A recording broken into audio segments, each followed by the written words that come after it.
네, 안녕하십니까. 네, 오늘 해외 취업, 접근 전략 특강의 이제 진행을 위해서, 이제 시작을 했고요. 그 사회적 기업으로서 좀 재능 기부로 해서 저희가 코로나 사태가 있을 때부터 이렇게 저희가 매주 저희가 해외 취업 접근 전략 방법이라든지, 그리고 외국계 기업들, 그리고 국내 취업들 또 접근하는 방법들, 특히나 내가 진로, 직무, 방향성을 설계하는 방법들, 그리고 입사 지원서 서류, 뭐 영문 입사 지원서라든지 이런 거 준비하는 방법들에 대해서 온라인 비대면으로 계속 안내를 해드리고 있고요. 강의가 끝나고 나시면 혹시나 문의사항이나 개인적인 상담이 좀 필요하신 분들은 저희 카카오톡 플러스 친구로 문의를 주시면 저랑 뭐 저희 연구원들 그리고 저희 교수님들께서 직접 본인들한테 맞도록 안내도 해드리고 있습니다. 자, 유튜브에 가시면 대경 IT 인재 개발원이라고 여러분들 남겨놓으시면요. 관련된 영상들이 쭉 나오고요. 저는 한국직업방송에서 해외 취업 그리고 취업 진로 직무 분야, 국내 취업, 외국계 기업까지 해서 한국직업방송에서 한 5년 정도 제가 생방송 출연을 했습니다. 그래서 여기에 보시면 여러분들 전공과 유사하신 분들, 여러분들하고 사례가 비슷하신 분들의 방송 영상들이 쭉 나와 있기 때문에 여러분들 그런 방송, 이런 방송들도 저희 그 유튜브 채널에서 확인하실 수가 있고요. 자, 오늘은 제가 해외 취업에 관련된 요즘 뭐 해외 기업으로 많이 접근을 하시죠, 그죠?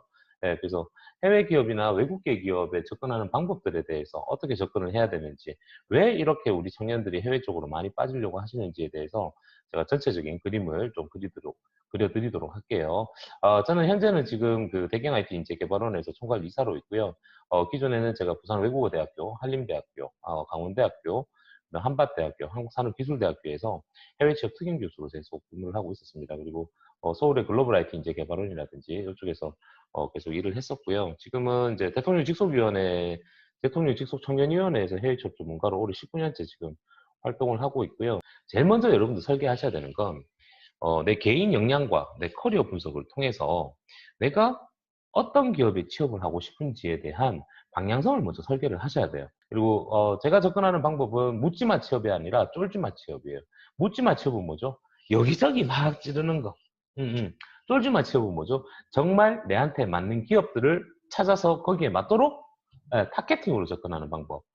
제가 이제 스펙이라는 단어들이 있습니다. 그죠? 과거에는 스펙 중심으로 많이 채용을 했더라면 지금은 직무 중심 채용으로 바뀌었습니다. 그래서 기업에서 인재를 채용할 때 보는 핵심 키워드가 8종 세트가 있습니다. 그 첫 번째 뭐죠? 전공 플러스 성적.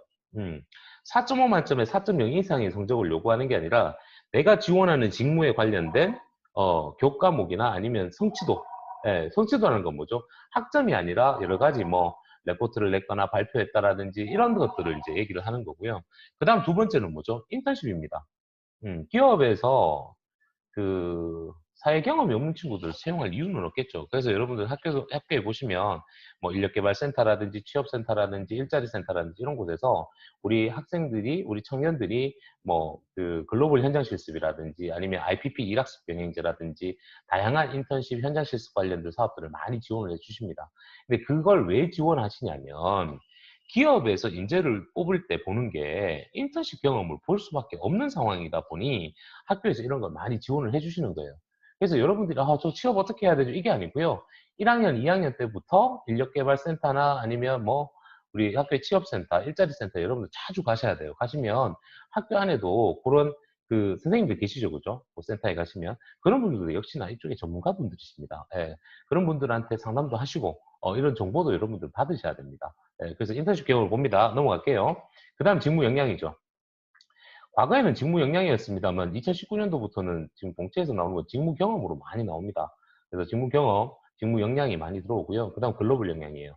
제가 앞서 말씀드린 것처럼 국내에 있는 기업들이 과거처럼 내수 시장에 포커스를 두는 게 아니라 글로벌 시장을 타겟으로 두다 보니까 되도록이면 글로벌 역량을 가진 사람들을 채용할 수밖에 없습니다. 글로벌 역량은 영어를 잘한다라든지 외국어를 잘한다는 역량이 아니라 크리티컬 띵킹입니다. 크리티컬 띵킹.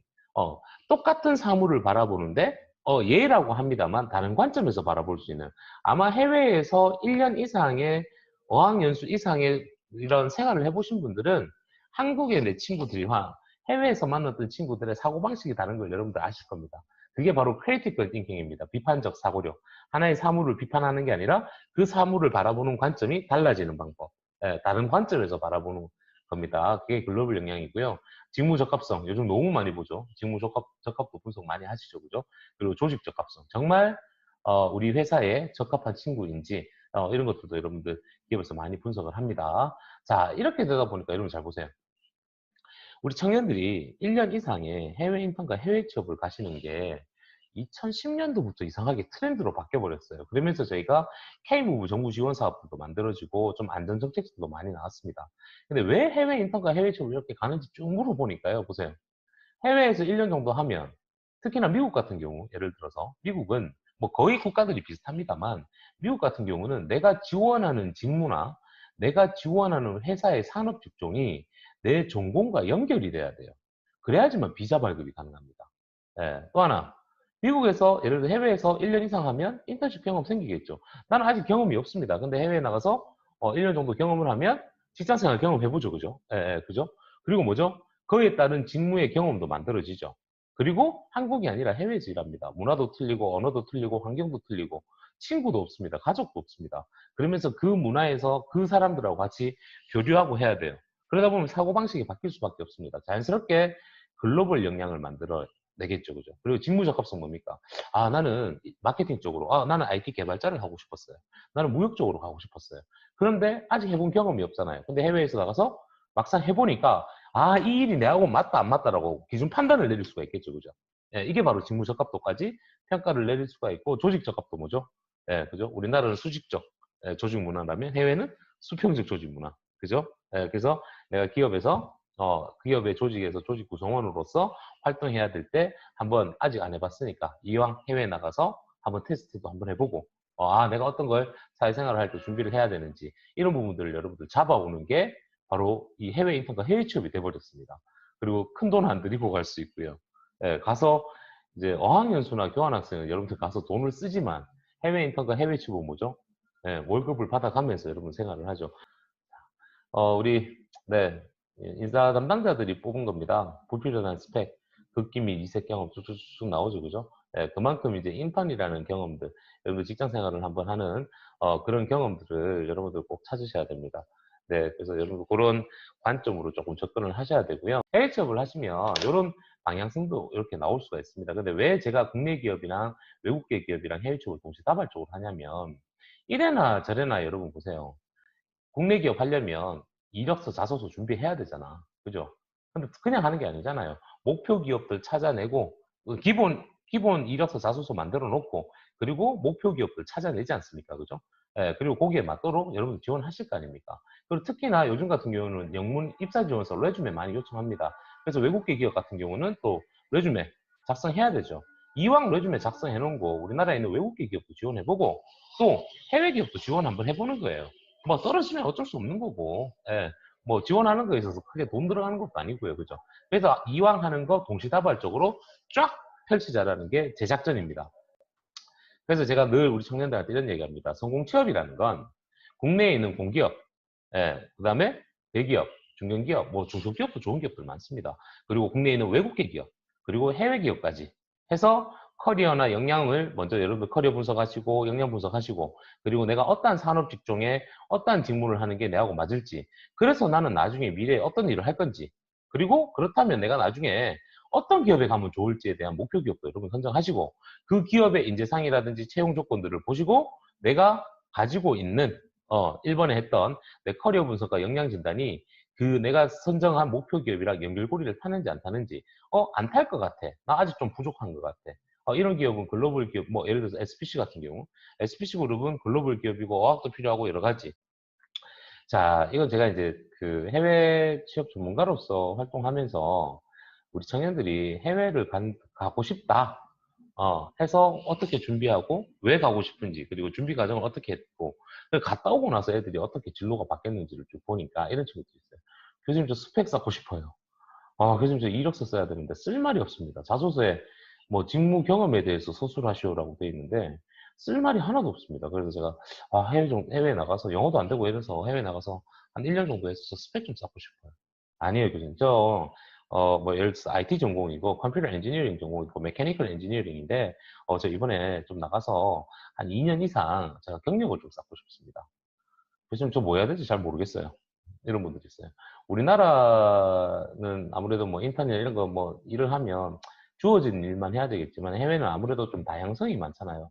예, 그래서 해외 나가서 조금 꿈을 찾아오는 예, 그런 친구들도 있습니다. 그렇게 해서 내가 가겠다라고 결정을 하면요. 국내에서 철저한 준비 과정이 거칩니다. 뭐 사람 개인마다 좀 틀려요. 뭐 1개월만 걸리는 친구들도 있고 6개월, 많이 오래 걸리신 분들 1년씩, 2년씩 준비하시는 분도 있습니다. 그 첫 번째 뭐죠? 진로 방향성 설계해야 되죠. 그리고 직무 방향성 무슨 일 할 건데, 어떠한 산업 직종에서 무슨 일 할 건데, 그리고 여러분들 그 일을 하기 위해서 내가 뭔가 정보나 지식이 필요하죠. 그런 것들은 뭐죠? 교육을 통해서 받으셔야 되죠. 어떻게 받죠? 국비 지원 교육 과정들이 있습니다. 가령 예를 들어서 빅데이터 같은 경우, 요즘 빅데이터 같은 것도 필수죠. 그리고 뭐 ERP 같은 경우, 해외 같은 경우도 국내 기업들도 ERP를 다 쓰시기 때문에 해외 기업들도 뭐 웬만하면 셉이라든지 오라클 같은 ERP를 다 쓰십니다. 그래서 ERP 같은 교육들은 국비 지원 교육 과정들을 통해서 직업 훈련 기관을 통해서 여러분들 좀 받으시면 뭐 전에 국비 지원 받거나 아니면 80% 정도 국비 지원 받아서 외울 수가 있겠죠. 그다음 어학 능력이에요. 어학 능력. 어학 능력은 뭐라 그랬죠? 토익이나 토스, 오픽이 중요한 게 아니라 말 그대로 communication skills. 예. 대화할 수 있는 보통 우리 청년들이 해외에 가면 그래요. Where you from? 뭐 서울이다 그러면 I know the Seoul. I've been to the 명동, 강남 스타일 그래요. 처음에 같이 일하는 동료들이 한 이틀 지나고 나면 말 안 걸어요. 왠지 아세요? 우리 한국 사람들의 영어는 단답형이거든. 더 이상 이어가지가 않다 보니까. 그래서 여러분들 커뮤니케이션 스킬을 좀 많이 준비를 하셔야 됩니다. 커뮤니케이션 스킬 준비하시는 부분에 대해서는 저희가 나중에 다시 한 번 더 안내를 좀 해드리도록 할게요. 자, 여기서 중요한 겁니다. 중요한 거. 그 다음 중요한 거. 취업 준비 서류. 뭐죠? R, C, R, P, S, I, V. 자, resume, cover letter, recommendation letter, 교수님들한테 받는 거, reference letter, 추천서죠. 내가 알바라든지 뭐 직장 경험이 있거나 이랬을 때 받는 거, 포트폴리오. 예, 그리고 특히나 우리 디자인이라든지 IT 직군들 계시는 분들 있죠. 프로젝트 기술서, 예, 서비스 쪽으로 빠지시는 분들, 셀프 인트로덕토리 비디오 관련들, 이게 취업 준비 서류입니다. 이 서류는 막상 딱 닫혀서 하는 게 아니라 지금부터 만들어서 차근차근 업데이트 시키는 겁니다. 무슨 말인지 아시겠죠? 지금 만들어 놓으세요. 지금 대충 해놓으세요. 해놓고 내가 뭔가 액션을 했을 때, 내가 활동을 했을 때 계속 집어넣어야겠죠. 예, 그러면 어느 순간이 되면 딱 만들어지겠죠. 그죠? 예, 그런 내용들입니다. 그리고 잔매칭 시작합니다. 잔매칭은 제가 아까 말씀드렸죠. 국내에 있는 공기업, 대기업, 중견기업, 외국계 기업, 예, 그리고 해외 기업까지 동시다발적으로 다 집어넣습니다. 뭐 어디 한 군데는 걸리겠죠, 그죠? 한 군데 걸려보고 합격해보고 합격하고 나서 고민하는데 연봉이 얼마인지 이 회사는 어떤 회사인지 이 회사에서 하는 내가 일이 뭘까 그래서 내가 나중에 어떤 일을 할 수 있을까 미래 직업은 어떻게 될까 요즘 뭐 이직이 자유롭다 보니까 그런 것들 그림을 그리셔야 됩니다. 네, 그렇게 하셔서 여러분들이 해외에 가셨어요. 예, 최소한 1년 정도 경험을 쌓으셨어요. 그리고 나서 여러분들의 진로 방향성이 어떻게 되냐면 갑자기 대학원으로 지나가는 친구들이 있어요. 어제 영남대학교에 심리학 전공하셨던 분하고 제가 그 전화로 요즘 뭐 코로나 때문에 얼굴 보기가 좀 힘드시니까 전화 상담을 좀 해드렸는데, 컨설팅 멘토링을 좀 해드렸는데, 그분 같은 경우 미국을 1년을 다녀오셨어요. 근데 미국 가서 인턴으로 다녀왔는데 해보니까 너무 좋은 거야. 그래서 미국의 이제 CPT 과정이라 그래서 미국의 그 샌프란시스코에 있는 그 대학원의 MBA 과정으로 이번에 또 진학을 하신대요. 예, 그래서 벌써 뭐 학비까지 디파짓까지 다 걸고 왔다 뭐 이런 얘기 하시더라고요. 그래서 해외에 나가셔서 해외 대학으로 대학원이나 이쪽으로 진학하시는 분들도 계시고요. 그리고 또 어떤 분들이 계시냐면 국내 취업하시는 분들도 있습니다. 내가 해외 가기 전에는 지원할 수 있는 기업들의 단위가 이 정도라면, 수준이 이 정도라면 갔다 오시고 나서 이렇게 치고 가시는 분들, 더 높은 기업으로 접근하시는 분들도 있고요. 그리고 다시 해외 쪽으로 가시는 분들. 그 협성대학교의 제 제자인데요. 협성대학교 제 수업을 들었던 친구인데 그 친구는 미국으로 갔다가 고용주한테 영주권 받아서 내셔널 지오그래피 간 친구도 있습니다. 그리고 홍익대학교에 있는 여학생인데 경제학과 여학생인데 그 친구는 아마존에 입사해서 지금 근무하고 있습니다. 그래서 이직하는 친구들, 미국을 갔다가 싱가포르 가시는 분들도 계시고요. 뭐 싱가포르 갔다가 미국 가시는 분들도 계시고, 뭐 베트남 가시는 분들도 계시고, 이렇게 이제 해외에서 해외로 이렇게 이직하시는 분들도 있습니다. 그리고 서울대나 뭐 이런 쪽 계시는 분들은 좀 창업 쪽으로 방향성을 좀 잡고 준비하시는 분들도 계세요. 내가 나중에 창업을 좀 하겠다. 이런 목적성으로 이제 좀 준비하시는 분들도 있습니다. 그래서 여러분들 이런 사례들이 있다라는 거, 과정을 어떻게 준비하고 사례들은 어떻게 나오는지를 이런 것들이 제 방송에 다 나와 있습니다. 제 방송에 그런 사례들이 있으니까 여러분 나중에 참고하시면 되고요. 해외 취업 필수 체크리스트입니다. 자가진단법입니다. 진짜 갈지 말지 정말 여러분들의 의지나 열정이 있으셔야 됩니다. 미안한 얘기지만 가면 졸라 힘들어요. 예, 왜 힘드냐면 언어도 틀리고 문화도 틀리고 환경도 틀리고 친구도 없고 가족도 없고 한국에서도 여러분 직장 생활하고 알바해 보세요. 힘들죠? 스트레스 받죠? 근데 전화 한 통하면 친구 나오지 뭐 부모님 있지 뭐 친구들하고 소주 한 잔 맥주 한 잔 먹으면 스트레스 풀리잖아. 근데 해외는 없잖아. 그죠? 경험자로서 말씀드리는 거예요. 그냥 혼자 삭해야 돼. 그만큼 이겨내야 된다고. 그래서 정말 이런 의지가 있으면 하시고 안 그러면 하지 마세요. 두 번째 뭐죠? 목적성, 미래 직업군. 그래서 자가진단 하셔야 됩니다. 전공은 뭔지, 경력은 뭔지, 자격증은 어떤 걸 가지고 있는지, 어학 능력, 그리고 희망 국가, 내가 가고 싶은 국가는 어딘데, 국가별 비자는 얼마나, 어떤 비자가 있는데, 비자 받는데 여러분 돈 들어갑니다. 예, 꼭 돈 들어갑니다. 자부담이 있습니다. 그럼 내가 지원할 수 있는 채용 정보는 어떤 게 있는지, 어, 저는 돈 얼마 받을 수 있습니까?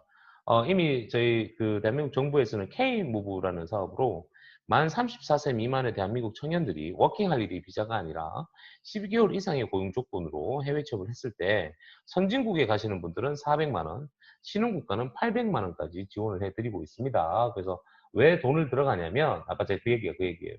해외에 있는 기업들이 우리 한국인을 채용을 해줄 수는 있지만 우리는 외국인이다 보니까 현지에서 정착을 하기 위해서는 합법적인 비자나 보험 같은 것도 필요합니다. 근데 그런 비자나 보험료를 회사에서 지원을 잘 안 해주세요. 예, 해주시는 분들도 계시긴 계십니다만 잘 안 해주세요. 그러다 보니까 어쩔 수 없이 우리 청년들이 비자 비용, 보험료, 항공료, 체재비, 기타 이런 돈들이 몇백만 원이 들어갑니다. 그러다 보니 우리 대한민국 정부에서는 매년 선진국에 가는 친구들 400만 원, 싱가폴, 뭐 베트남 이런 그 신흥국가 가는 친구들 800만 원까지 정부에서 지원을 해주고 있는 사업들이 있습니다. 그래서 여러분들 나중에 자격 요건이 되는지 안 되는지 모두 저한테 물어보시면 제가 안내해 드리도록 하고요. 그다음에 희망 출국 시점이 언제인지. 아까 얘기했던 그 조대식이라는 친구처럼 플랜을 짜서 움직여야 돼요. 미국 같은 경우는요. 오늘 고용주 인터뷰 봤잖아요. 그러면 출국할 때까지 최소 3개월에서 4개월 걸립니다. 비자 프로세스 진행해야 됩니다.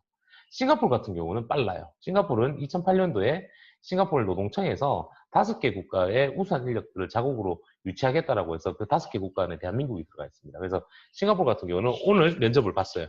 그러면 3일 뒤면 출국할 수 있습니다. 끝내주죠, 그죠? 네, 그래서 싱가포르이 우리 청년들한테 인기가 많습니다. 자, 넘어갈게요. 자, 해외 취업 그 유망 국가입니다. 이미 저희 2013년도부터 시작해서 우리 대통령 직속 청년위원회에서 대한민국 청년들이 안정적으로 취업을 할 수 있는 국가들을 이렇게 10개 국가가 만들어 놨습니다. 1위 미국이고요. 2위 싱가포르, 3위 일본, 요즘 호주는 좀 어려워요. 호주 좀 어렵고요.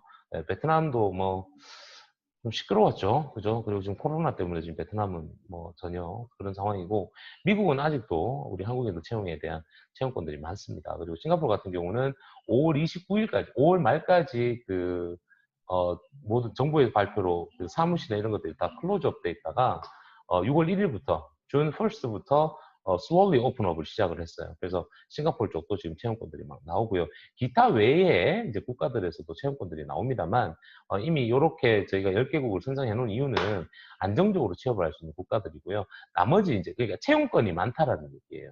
근데 나머지 국가들은 이제 채용권이 그렇게 많지 않다라고 보실 수가 있습니다. 됐죠? 네, 넘어가겠습니다. 자, 요건 이제 그냥 선배가 알려주는 해외 취업, 해외 인턴 잘하는 방법, 선배. 제가 했잖아요. 그죠? 1번, 해외 취업을 하시려면 해외 취업 전문기관들이 있습니다. 고용노동부로부터 정부 인허가를 받은 전문기관들이 있습니다. 그래서 저희 그 대경 IT인지 개발은 역시나 사회적 기업이고, 그리고 고용노동부로부터 해외 인턴, 해외 취업 전문기관으로 인허가를 받아놓은 곳입니다. 그래서 이런 기관들을 좀 활용을 해서 정상적으로 수속을 좀 하실 필요가 있습니다. 오늘 통화했던 분이 베트남도 1년 갔다 오시고 발리도 갔다 오시고 막 하셨는데 케어를 전혀 하나 못 받았다고 그러시더라고요. 제가 물어봤어요. 어떻게 가셨는지 물어보니까 그냥 혼자 알아서 했대요. 사고도 납니다. 잊지 마세요. 향후에 보면 뭐가 필요하냐면요. 여러분들 출국하시게 되면 국외 취업 모집 신고증을 여러분 꼭 받으셔야 됩니다. 그 데이터베이스가 해당 국가까지 다 정보가 넘어가서 현지에서 문제가 생겼을 때 해당 국가의 한국 대사관에서 도움을 받으실 수가 있습니다. 두 번째, 해외 취업 전문가 도움을 좀 받으셔야 돼요. 뭐, 그, A라는 기업에 가라 해서 갔는데 자기하고 맞지 않은 경우들이 많습니다. 그래서 이 기업이 맞는지 안 맞는지 여러분들 체크도 좀 하셔야 되고, 목적성도 설계해야 되고, 우리 월드잡 플러스, 뭐, 기타 여러 자료들이 있습니다. 그래서, 그리고 채용 박람회도 여러분들 많이 뛰어다니셔야 되고, 제가 아까 뭐라 그랬죠? 입사 지원 서류는 미리미리. 제일 중요해요. 제일 중요합니다. 자, 넘어갈게요. 자, 그다음부터는 외국계 기업 취업 전략인데, 요거는 제가 오늘 시간 관계상 오늘 여기까지만 좀 해드리고, 외국계 기업하고는 또 저희가 다음 일정들이 잡혀 있습니다. 그래서 다음 일정 때 제가 조금 더 안내를 해드릴 거고, 지금 저희 쪽에서 국내 호텔 실무교육과정하고, 제주도 호텔 인턴 현장 실습해서 해외 취업으로 연결되는 그런 과정도 있습니다. 그래서 하스피탈리티 인더스트리에 좀 관심을 가지신 분들은 이렇게 방향성을 좀 설계도 하셔도 되고요. 아마 지금 오신 분들은 카카오톡 플러스 친구에 다 등록이 되어 계신 걸로 알고 있는데, 혹시나 궁금하신 사항들이 있으시면 강의 끝나고 카톡으로 연락을 주시면 제가 저희 쪽에서 안내를 좀 해드리도록 할게요. 주어진 시간이 짧아서 죄송합니다. 하지만 제가 매주 이렇게 온라인 비대면 특강을 해드리고 있으니까 관심 있으신 분들은 저희한테 말씀하시면 계속 강의에 참여하실 수 있도록 그렇게 안내해 드리겠습니다. 꼭 여러분들 성공하셔서 한국의 사수도 되지만 여러분들 미래의 무대는 전 세계가 되실 수 있는 그런 길을 만들어 주셨으면 좋겠습니다. 강의 마치겠습니다. 감사합니다.